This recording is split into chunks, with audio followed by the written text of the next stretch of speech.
মূর্খ প্রতিবেশীদের যে আর বছরের পর বছর যে সহ্য করা হবে না, ভারত অন্তত 2025 সালে এসে তা বুঝিয়ে দিয়েছে।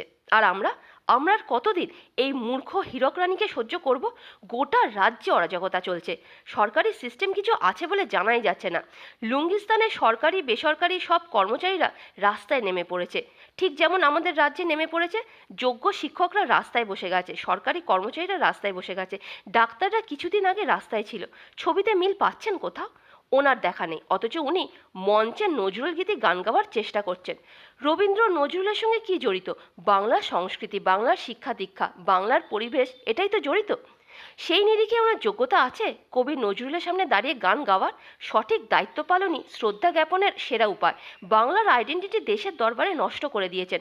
বাংলা বাঙালি বলে পরিচয় দেওয়া যায় না রাজ্যের বাইরে গিয়ে। সারা পৃথিবী বুঝে গেছে এটা নতুন ভারত। হায় রে, শুধু আমরাই পিছিয়ে পড়লাম।